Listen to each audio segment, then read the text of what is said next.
रखना है उसको। हमने जिस पे भी हमने निकाला है, जिस पे हमने फॉर्म भरा उसी पे हमने स्लिप निकाल के उसको दे दिया, ठीक है ना। क्लियर? आपने देखा है, अब पहले सन ऑफ, डॉटर ऑफ पहले लिखा जाता था, अब ऐसा कुछ नहीं लिखा जाता, केयर ऑफ लिखा जाता है, ठीक है ना। ऐसा कोई वो नहीं है।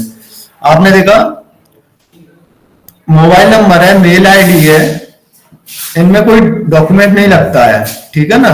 आपको फॉर्म फिल करना होता है, फॉर्म फिल कर रहे हैं, इनरोलमेंट जो भी फॉर्म है। और एक और चीज ध्यान रखिएगा, इनरोलमेंट फॉर्म हमारे पहले एक ही टाइप का फॉर्म आता था, हमारा अब कैटेगराइज हो गया है कि जो हमारा 0 to 5 है, 5 to 18 है, 18 प्लस है। तो 3 कैटेगरी में हमारा हो गया है। जिस कैटेगरी का व्यक्ति आता है, जिस एज के आता है, उसी का फॉर्म हमने उठाया, वही हमने फॉर्म फिल किया, कैपिटल लेटर में भरेंगे।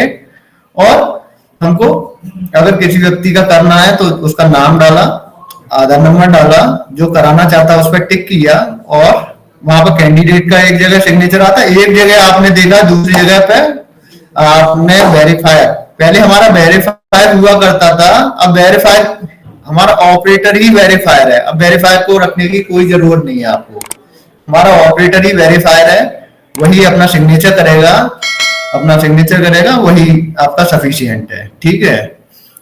तो ये चीज सारी क्लियर हो गई। और आपने देखा है, अगर कोई आपके वोटर आईडी कार्ड लेके आ रहा है, वोटर आईडी कार्ड आपने देखा है, वोटर आईडी कार्ड हमारा एड्रेस प्रूफ के लिए अगर हम डॉक्यूमेंट ले रहे हैं, तो हमारा जो फ्रंट है, फ्रंट को भी स्कैन करेंगे, और उसके बैक साइड में जो एड्रेस होता है, एड्रेस को भी स्कैन करेंगे। स्कैन करके पूरा अपलोड करके हम आगे प्रोसेस कर देंगे, ठीक है ना। कुछ चीजें हैं जिनको हमको अब ध्यान रखना है, ठीक है ना।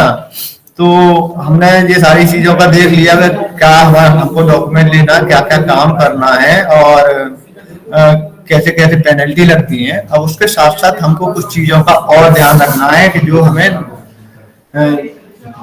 आगे जाके जरूरत पड़ती है। हमारे जो पुराने बीएलई हैं वो शायद जान चुके होंगे और जानते हैं और काम कर रहे हैं। हमारे जो नए बीएलई हैं उनको थोड़ा सा ये चीज समझना है, सारे लोगों को समझना है। आपको लैपटॉप पर आधार एनरोलमेंट क्लाइंट ओपन करके ही मशीन सिंक करना है। ईसीए गलती से भी ओपन ना करें, नहीं तो मशीन डी रजिस्टर हो जाती है ना। आधार यूसीएल वाले सिस्टम में आधार से संबंधित ही कार्य करें, किसी भी प्रकार का अन्य कोई कार्य या वेबसाइट का उपयोग न करें। आपको पता है कि आधार में और कुछ सॉफ्टवेयर या आप इस तरह से नहीं कर सकते हैं, आपको पता है सबको। किसी भी बाह्य व्यक्ति, अभी मैंने जो बताया था, बाह्य व्यक्ति या अन्य बीएलई को अपना सिस्टम एनीडेस्क पर न दें। किसी भी संदिग्ध व्यक्ति द्वारा सिस्टम रिमोट पर मांगे जाने पर तुरंत स्टेट टीम या अपने जनपद टीम को सूचित करें। आपको सबको पता है, अननोन पर्सन को किसी को नहीं देना है, नहीं तो क्लोनिंग हो जाएगी। आपके लिए जो पेनल्टी अभी बताई थी, पेनल्टी, और आपका काम बंद हो जाएगा। एंटीवायरस, आपको पता है आधार के उसमें एंटीवायरस नहीं डालना है, ना विंडो ऑपरेशन हमेशा बंद रखना है, ठीक है। आधार यूसीएल सॉफ्टवेयर के माध्यम से हम केवल डेमोग्राफिक अपडेट करते हैं, सभी को ज्ञात है। एड्रेस है, मोबाइल नंबर है, मेल आईडी है, यही हम करते हैं। इनमें से संशोधन के अलावा हम डॉक्यूमेंट्स अपडेट का कार्य कर सकते हैं। इससे आप किसी भी प्रकार का नेम है, डेओ भी है, जेंडर है, फोटो में बदलाव, बायोमेट्रिक है, या नया आधार बनाने का कार्य आप नहीं कर सकते हैं, और न करने का प्रयास करना, वही है ना। तो यूआईडी को सारा कुछ दिखाई देता है हमको। ये सारी चीजें, वहीं से पेनल्टी लगती है, वहीं से ब्लैकलिस्ट होती हो, तो ये चीज ध्यान रखना है आपको। सीएचसी बीसी द्वारा चलाए जा रहे जो ऑनलाइन डेमोग्राफिक अपडेट सेंटर में रेट चार्ट बाहर और अंदर दोनों जगह पे होना चाहिए, मैं आपको दिखा दूंगा। साथ ही केंद्र पर सभी को रजिस्टर, अगर किसी के पास में, देखो भाई पुराना हमारा बीएलई है, वो रजिस्टर अपना मेंटेन करके रखेंगे। अगर किसी के पास में रजिस्टर नहीं है, वो बुक स्टोर से ला सकता है, और अपने रजिस्टर को ये रजिस्टर को आप स्टोर से ऑर्डर कर देंगे।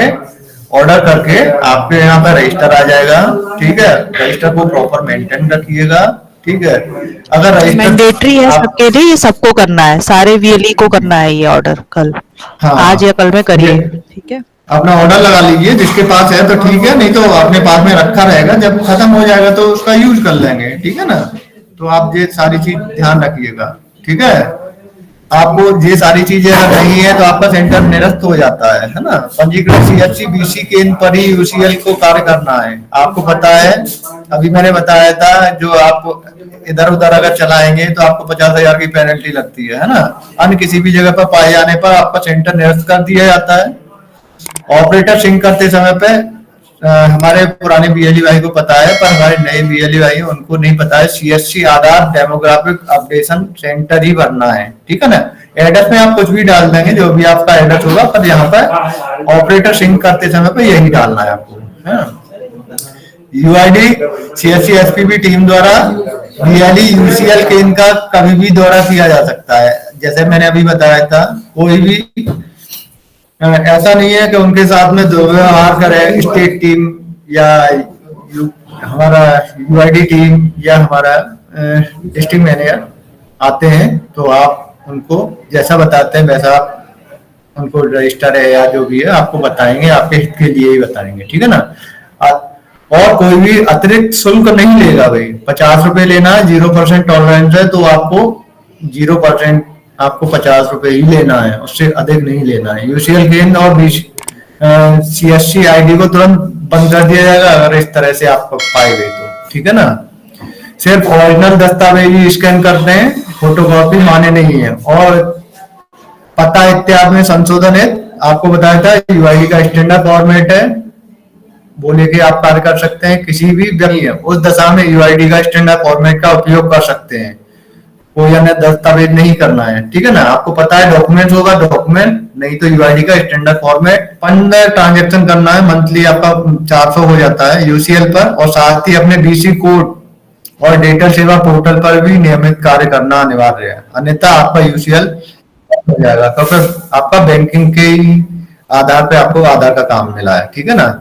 आधार कार्य करने का निर्धारित समय आपको पता है, सुबह 8 बजे से शाम को 8 बजे तक है, ठीक है। इसके आगे पीछे बिल्कुल ना करें। ऐसा नहीं है कि आप 10 बजे तक चलाएं या सुबह 6 बजे चालू कर दें, ऐसा बिल्कुल भी ना करें, ठीक है। आप यूसीएल पर प्रतिदिन मंडे टू संडे काम कर सकते हैं, कोई छुट्टी नहीं है आपकी, आप काम करिए।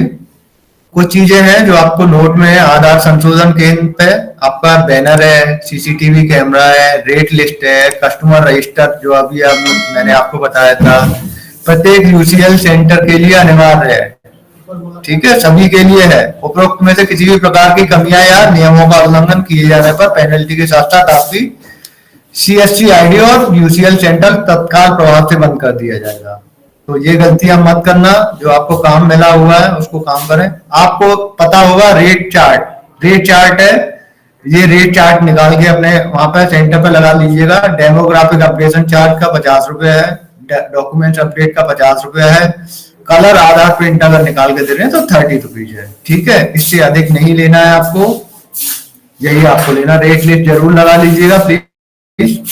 ये आपका ब्रांडिंग है, जो हमारा जो सेंटर है वहां पे आधार अपडेशन सेंटर का जो आपका जो है ब्रांडिंग है। आपका यहाँ पे जो भी बैंक है उसका आपने एक्सिस का है तो एक्सिस का लोगो लगा लिया, यहाँ स्टेट गवर्नमेंट का लोगो लगा लिया, ठीक है। ये ब्रांडिंग है, आप ये सेंटर पे अपने पे ये जरूर लगाइएगा। आपने देखा लक्ष्मी जन सेवा केंद्र तो लिखा होगा बड़े बड़े अक्षरों में, कि यहाँ पे फोटोकॉपी भी की जाती है, वो दिखाई देगा, पर हमारा आधार अपडेट इनरोलमेंट सेंटर नहीं दिखाई देगा। यूसीएल का आपका कहीं बोर्ड नहीं लगा हुआ, तो इस बोर्ड को भी आप लगाइएगा, ठीक है ना। तो ये बोर्ड आप लगाइएगा जिससे कि आपका बिजनेस ग्रो करेगा, है ना। ये आपका रजिस्टर, जिन भाई के पास में अभी रजिस्टर नहीं है, ठीक है, रजिस्टर आप इस तरह से आप जो भी रजिस्टर है, रजिस्टर का ये फॉर्मेट है। बाकी का ई स्टोर से आप सारे लोग बीएलई भाई जरूर वहां पर अपना ऑर्डर लगाइए, और जब तक नहीं आता है तब तक इस तरह का रजिस्टर है आपका। यहाँ पे सिंपल सा है, आप इसका फोटो खींच सकते हैं। यहाँ पे सीरियल नंबर डाला, डेट डाला, रेजिडेंट नेम है, रेजिडेंट नेम डाल दिया, आधार सर्विस नेम है, आधार सर्विस नेम जो भी उसने कराया वो डाल दिया, अमाउंट आपने 50 रुपया लिया है, रेजिडेंट का मोबाइल नंबर है, रेजिडेंट का सिग्नेचर अगर करता है तो वो करेगा, नहीं तो अंगूठा लगा देगा। यहाँ पे अगर कोई सजेशन देता है तो सजेशन ले लेंगे, ठीक है ना।